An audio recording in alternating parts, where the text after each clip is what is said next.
bí ẩn họ Ma, dòng họ lâu đời nhất Việt Nam. Thời điểm hiện tại, dòng họ Ma là dòng họ duy nhất tại Việt Nam còn lưu giữ được ngọc phả, chứng minh cụ tổ của dòng tộc mình đã được sinh ra từ thời Hùng Dương, có công giúp vua Hùng dựng nước và giữ nước. Ông Ma Ngọc Bảo, tộc trưởng thứ 77 của dòng họ Ma, tự hào chia sẻ, dòng họ Ma được ghi nhận là dòng họ lâu đời nhất Việt Nam. Ông Bảo năm nay đã ngoài 70 tuổi, chia sẻ cuốn gia phả của dòng họ kéo dài hàng nghìn năm đã chuyển thành chữ quốc ngữ. Ông là tộc trưởng đời thứ 77 của dòng họ. Tộc trưởng đầu tiên là ông Tổ Ma Khê, mất năm 259 trước công nguyên, thọ 95 tuổi. Người trẻ nhất trong gia phả là Ma Tân Thành, cháu đích tôn của ông Bảo, năm nay 7 tuổi, thuộc về đời thứ 79.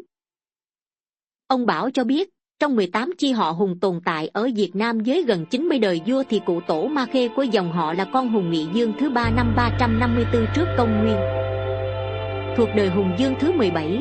Họ Ma là người dân tộc Tày, định cư chủ yếu ở vùng núi Đọi, ven sông Thao, nay thuộc đất Cẩm Khê, Phú Thọ. Cụ Tổ Ma Khê là người tài đức song toàn, từ nhỏ đã bộc lộ nhiều khả năng xuất chúng.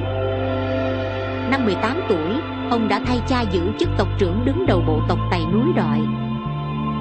Đến đời Hùng Dương thứ 18, gặp lúc trong nước có giặc, ông đã mang dân binh Ma tộc về giúp vua Hùng đánh giặc, lập nên nhiều chiến công lớn, được Hùng Duệ Dương yêu mến và phong chức đại tướng quân.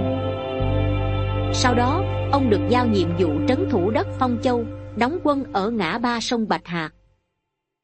Với nhiều công lao to lớn, Ma Khê được Hùng Duệ Dương thứ hai phong cho đến chức phụ quốc Ma Dương đại thần, đại tướng quân và triệu về triều đình giúp vua trị nước an dân. Dòng họ Ma lâu đời từng được vua Hùng trọng dụng. Nhân dân bộ tộc núi Đọi rất tự hào về ông và dần dần người ta tự đổi tên vùng đất mình sống thành đất Ma Khê. Bất cứ ai đi đến đâu chỉ cần nói là người vùng Ma Khê thì thiên hạ cúi đầu nể phục. Trải qua hàng nghìn năm, vùng đất này được mở rộng và thành tên Ma Khê. Đến thời đất nước chia nhiều quận huyện thì gọi là huyện Ma Khê, có triều đại đổi thành huyện Hoa Khê, và cuối cùng là cái tên Cẩm Khê như ngày nay. Cụ Tổ Ma Khê là một trong 4 vị tướng quốc nổi tiếng thời đại Hùng Duệ Dương. 3 vị còn lại bao gồm Cao Sơn, Quý Minh và Nguyễn Tuấn. Tuy nhiên, do dòng họ Nguyễn và dòng họ Cao chưa tìm thấy ngọc phả của mình nên trên danh nghĩa thì dòng họ Ma vẫn được ghi nhận là dòng họ lâu đời nhất Việt Nam cho đến nay. Dòng họ duy nhất còn giữ ngọc phả từ thời Hùng Dương.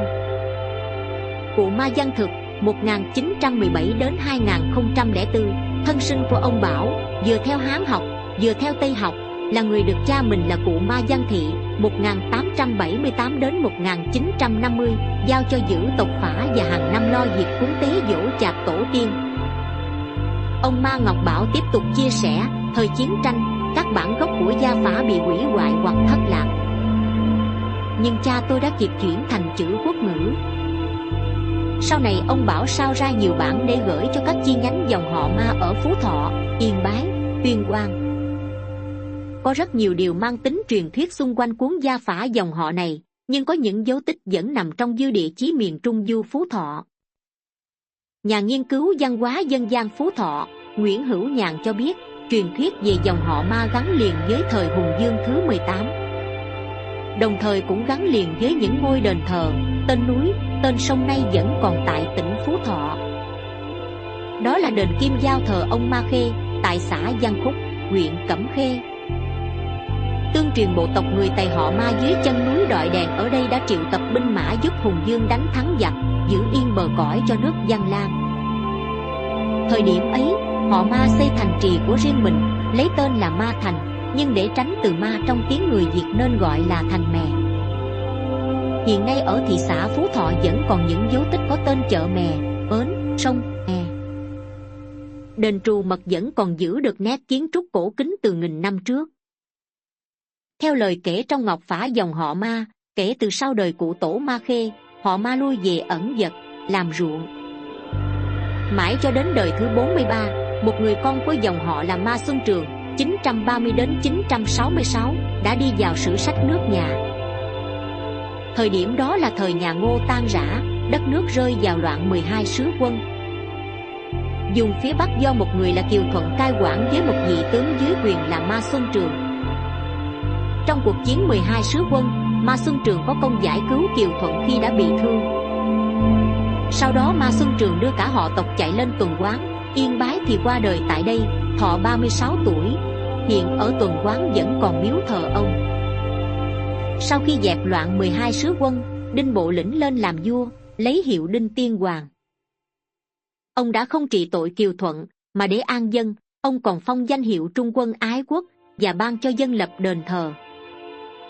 Ngôi đền ấy giờ đây nằm bình yên, nép bóng bên con đường làng xanh tươi ở làng Trù Mật, thị xã Phú Thọ. Ngôi đền gắn liền với lịch sử thị xã Phú Thọ được xếp hạng di tích lịch sử quốc gia này được xây dựng năm 970 và nay đã được trùng tu nhiều lần. Nơi đây thờ cương nghị đại dương Kiều Thuận và ma tộc thần tướng Ma Xuân Trường. Những câu chuyện về ông Tổ Ma Khê và dòng họ lâu đời nhất Việt Nam có từ thời vua Hùng thuộc về dạng truyền thuyết mà nhà sử học Đào Duy Anh gọi là truyền thuyết khuyết sử, nhưng lại trở nên rất thiêng liêng, là niềm tự hào của con cháu dòng họ Ma bây giờ. Tuy nhiên, nhiều người đã thay đổi họ của mình. Ông Bảo chia sẻ, hiện nay tồn tại một sự việc đáng buồn, đó là nhiều người thuộc dòng họ Ma, nhưng do các cụ sinh sống trước đây hiểu biết còn hạn chế đã nghĩ rằng họ Ma là xấu, là xui xẻo nên đã đổi thành họ Mai. Tuy nhiên, lịch sử một dòng họ vẫn còn đầy đủ ngọc phá chứng nhận đã có từ thời Hùng Vương là một niềm tự hào. Mỗi người dòng họ Ma trên đất nước Việt Nam hãy đừng quay lưng với chính niềm tự hào của mình.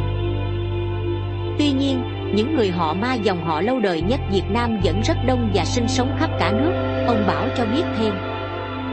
Vì dòng họ Ma rất đông, sinh sống ở khắp nơi nên năm 1902 các cụ đã họp lại, chia nhỏ thành 3 nhóm cho tiện bề sinh hoạt cúng tế tổ tiên. Nhóm trưởng giữ ngọc phả của dòng họ, nhóm thứ hai giữ thanh đao thờ, còn nhóm thứ ba giữ ngựa gỗ thờ của tổ. Con ngựa gỗ giờ đã thất lạc, nhưng thanh đao sắt thì vẫn còn ở đền Trù Mật, nơi con cháu dòng họ Ma hàng năm vẫn tụ hội về đây để tưởng nhớ cha ông.